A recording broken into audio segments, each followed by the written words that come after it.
Continuamos aquí en el informativo, amigos, amigas televidentes. En esta oportunidad se origina el espacio Diálogos desde la ciudad de Guayaquil. Lo hacemos con el presidente nacional del movimiento CREO, el ingeniero César Monge, a quien le agradezco la oportunidad y su tiempo, sobre todo para atendernos aquí en su oficina.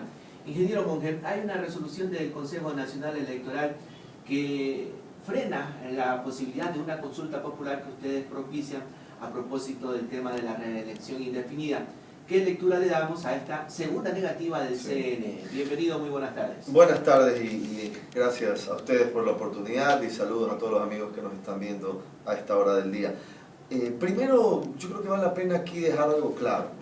Desde el minuto que el presidente Correa públicamente anunció que se llevaría adelante un proceso para imponer en el Ecuador el esquema de la reelección indefinida, sin duda el tema dejó de ser un tema jurídico y pasó a ser un tema político.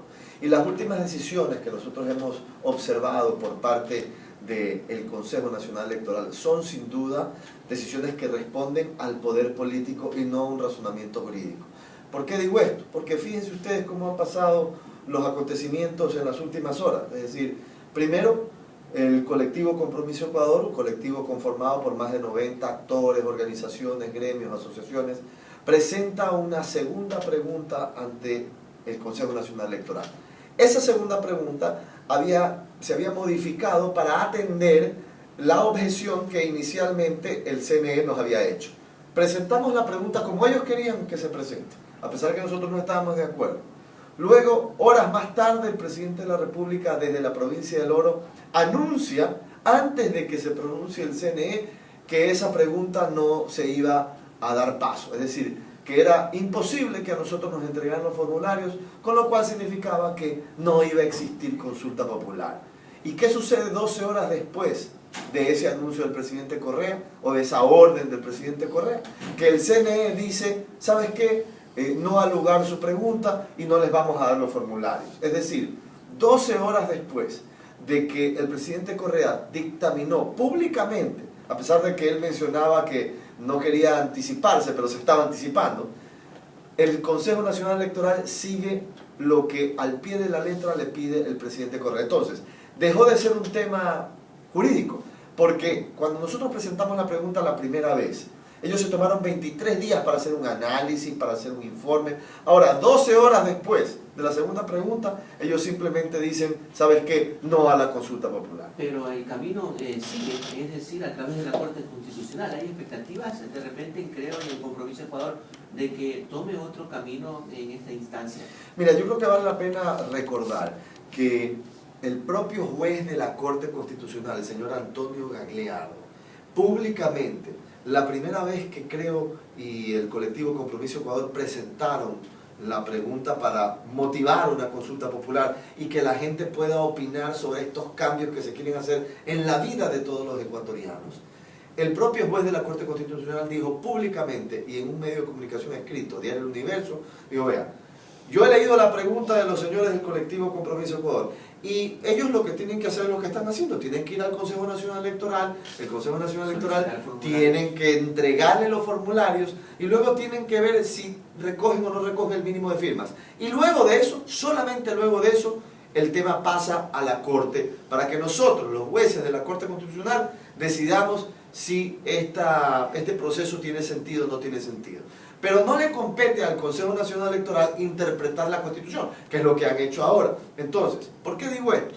Porque no es que nosotros no queremos ir a la Corte Constitucional, sino que el propio juez de la Corte está diciendo que donde teníamos que ir es al CNE. Ahora, el CNE ha decidido enviar el expediente, es decir, la pregunta que nosotros le presentamos, para lavarse las manos y no tener que tomar una decisión que ellos saben cuál es la que deberían hacer, que es respetar el sentimiento del 73% de los ecuatorianos que quiere que haya una consulta para que su voz sea escuchada. El CNE ha dicho, yo le voy a pasar esto a la Corte. Es decir, que estemos o no estemos de acuerdo con lo que están haciendo, nuestra pregunta ellos la van a enviar a la Corte. ¿Qué quiere decir? Que debemos seguir la lucha también en la Corte Constitucional como una de las varias acciones que hay que seguir emprendiendo. El pasado viernes hubo un pronunciamiento por parte del líder nacional del movimiento CREO, el señor Guillermo Lasso, en relación a este tema.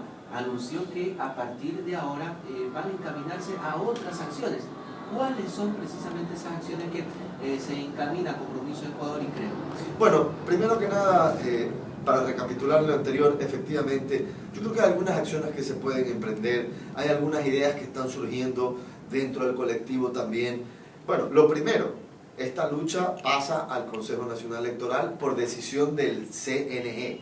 Es decir, la Corte ahora va a recibir la pregunta, por ende sería absurdo que nosotros no vayamos también ante la Corte, estemos o no estemos de acuerdo, porque allá decidieron enviar nuestra pregunta que intenta, insisto, permitir que se respete el derecho de los ecuatorianos a opinar. Primero. Segundo, yo creo que el colectivo debe seguir haciendo presencia en cada una de estas reuniones, y ustedes estuvieron ahí presentes en la Universidad Católica hace unos días, cuando la comisión especializada del tema de las enmiendas sesionó. Ellos pretenden hacer estas reuniones en diferentes lugares del Ecuador, reuniones que son en corto, porque ahí entran 100, 120, 200 personas, no más, y donde lo que se busca es que les aplaudan, pues, ¿no? Que les digan bravo, ¿no? Como hizo el expresidente de la Izquierda Democrática, el señor Darton Basigalupo, que se paró a decirles: ustedes, señores asambleístas de Alianza País, son los más democráticos. Entonces, en esas reuniones, Compromiso Ecuador debe hacer presencia para levantar la voz y decir: señores asambleístas de Alianza País, ustedes no le pueden dar la espalda al pueblo, ustedes no son los dueños de la Constitución, la mayoría de los ecuatorianos son los dueños de la Constitución, por ende ellos son los que tienen que opinar. Entonces, primero, ir a la Corte. Segundo, seguir insistiendo con nuestra presencia en estos eventos para que el pueblo ecuatoriano escuche que no todos los que están en esas reuniones los aplauden por pegarles un portazo a la mayoría de los ecuatorianos. Tercero, yo creo que hay que seguir haciendo acciones para llegar a la gente y seguirle contando a la gente que no está bien lo que se está haciendo. Es decir, estar en la calle, hablar con la población. El otro día estuvimos en Quito en una marcha importante y en ese proceso íbamos conversando con la gente. El ecuatoriano tiene que saber que independientemente de su afinidad política o no, independientemente si votó por Rafael Correa o no, hay un principio fundamental que no se puede patear, y esto es que sean los ecuatorianos los que decidan su futuro y qué modelo quieren para democracia en el Ecuador. ¿Quieren el modelo venezolano o quieren respetar la Constitución? ¿Siguen capaz de repente de una nueva pregunta, de plantearla, reformularla? El colectivo Compromiso Ecuador es un colectivo formado por más de 90 organizaciones y movimientos políticos, actores políticos. En las próximas horas vamos a convocar a una reunión del Pleno del Compromiso Ecuador, porque, digamos, este no es un frente que le pertenece a una u otra persona, por ende las decisiones tienen que tomarse en colectivo, porque es un colectivo. Así que estamos ya convocando a una próxima reunión. Yo espero en los próximos días que podamos reunirnos todos los miembros del colectivo. Hay algunas ideas que ya han surgido, pero aquí lo que vale la pena hacer es crear un consenso y que ese consenso, con esas decisiones, adicionalmente a las acciones que ya acabo de mencionar, sean conocidas por el público, y que más allá de cualquier cosa, la gente tenga claro que no hay peor, digamos, que la única lucha que se pierde es aquella que se abandona. Si nosotros creemos en defender el derecho de los ecuatorianos a ser escuchados, por más difícil que esté la coyuntura, el panorama, por más autoridades o instituciones del Estado que controle un gobierno, nosotros tenemos que seguir en la lucha, porque eso es lo correcto. Muchísimas gracias, César Monge, principal del movimiento CREO, integrante también del colectivo Compromiso Ecuador, aquí en el diálogo a través del informativo en RTV Noticias. Vamos a la pausa, enseguida regresamos con más información.